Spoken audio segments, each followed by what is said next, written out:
Great Commission ay ang utos ng ating Panginoon sa kanyang mga tagasunod na palaganapin ang ebanghelyo sa lahat ng bansa na tinatawag nating evangelism.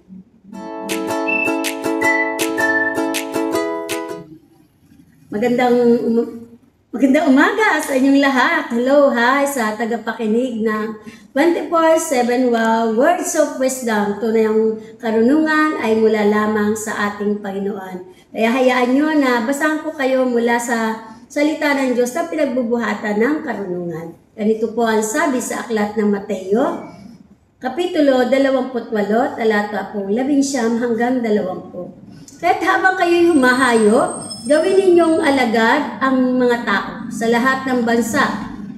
Bautismuhan ninyo sila sa pangalan ng Ama at ng Anak at ng Espiritu Santo. Turuan niyo silang sumunod sa lahat ng inuutos ko sa inyo. Tandaan ninyo, ako'y laging kasama ninyo hanggang sa katapusan ng panahon. Ako po maghahatid nga po pala sa Almagrumo ng CGM Balete Chapter. Akin pong dadalhin sa inyo, ang tatalakayin ko po ay patungkol sa evangelism. Ito po ay isang mahalagang bahagi ng ating pananampalatayang Kristiyano na kanina po ay aking binasa kung saan po ay nagpapakita na tayo pong, ang ating Panginoon ang may lahat ng kapangyarihan sa langit at lupa. Gusto ko pong basahin sa inyo, ito po sa wikang Banyaga, upang mas malinaw nating maunawaan ang kanyang mga salita. Ganito po ang sabi sa aklat ng Matthew 28:19-20. Therefore, go and make disciples of all nations, baptizing them in the name of the Father, and of the Son, and of the Holy Spirit, and teaching them to obey everything I have commanded you. And surely I am with you always to the very end of the age. Great Commission is not suggestion or great omission.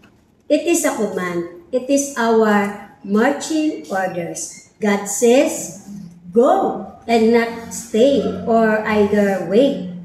God says, make disciple, not membership. God says, all nation, not only your ethnic group or your family.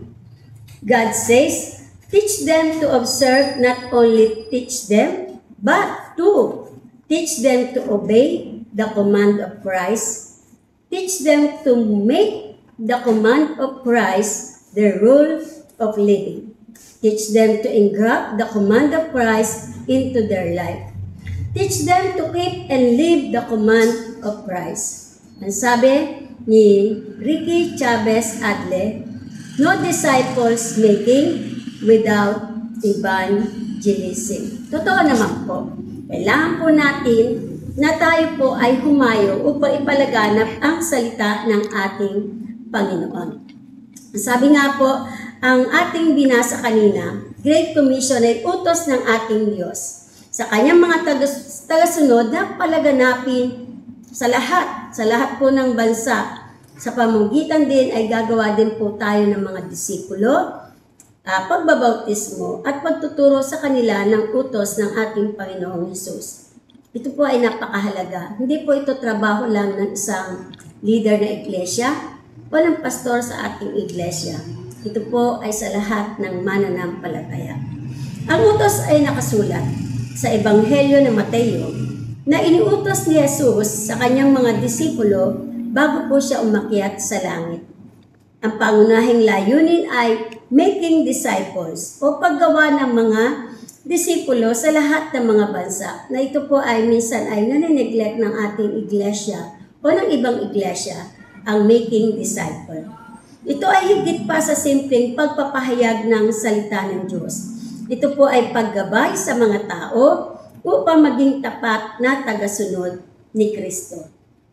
Kasama sa mga utos ang 4 na pangunahing gawain na nabanggit ko kanina sa wikang Banyaga. Ang una po ay sabi ay go, humayo. Ibig sabihin, magsimula sa paglalakbay sa pagpapalaganap ng mensahe o ang ebanghelyo ng Diyos. Ang kasunod ay making disciples, gawing alagad. Ang sabi po, gawing alagad, hindi miyembro. Malinaw po sa salita ng Diyos. Gabayan ang mga tao upang sila ay sumunod kay Kristo. Ang kasunod po ay baptize o bautismuhan. Pasunurin sila sa bautismo bilang simbolo ng kanilang pananampalataya. Kahulihan ay teach or turuan. Turuan sila na sundin ang lahat ng utos ni Jesus. Ang kahulugang ito para sa mga Kristiyano, ito po ay itinuturing nating dakilang misyon na dapat isagawa ng bawat mananampalataya sa pamamagitan ng pagpapahayag ng mabuting balita. Pagtuturo ng mga turo ni Kristo at pagiging kasangkapan ng pagpapalaganap ng pag-asa at pagmamahal. Nawa po kayo na nakikinig ngayon ay maging makabahagi po tayo sa pagpapalaganap ng Ebanghelyo ng Diyos. Evangelism tinatawag sa ating iglesia na karamihan ay pinagwawalang bahala at pinapatrabaho lang nga po sa mga pastor o mga leader.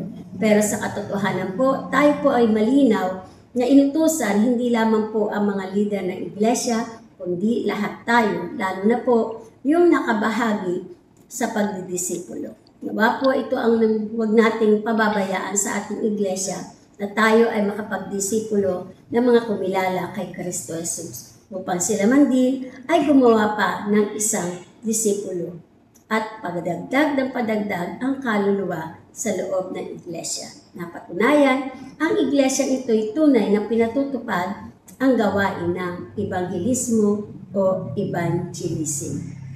Magandang araw po muli sa inyong lahat. Tayo po ay manalangin. Amang Banal, salamat na kami ay kabahagi sa pagpapalaganap ng mabuting balita. Turuan mo po kami na magkaroon ng bigatin para sa mga taong wala pa sa iyong paanan na mailapit sa iyo. Lalong higit po ang aming mga mahal sa buhay na hindi pa nakakapakinig ng iyong mga salita o nakakaranas ng encounter sa iyo. Salamat na kami po ay gamitin mo sa kaluwalhati ng iyong pangalan. Lagi po namin isipin na kami po ay narito na nakakilala sa iyo upang mag-akay din naman ng kikilala pa sa iyo bilang Panginoon at tagapagligtas. Maraming salamat sa lahat na nakinig. Pagpalain mo silang lubos at lagi po silang magnasa na makinig ng iyong mga salita. Maraming po salamat. Muli, aking sinasabi, ang oras ay gamitin upang ang Diyos ay luwalhati. Magandang umaga.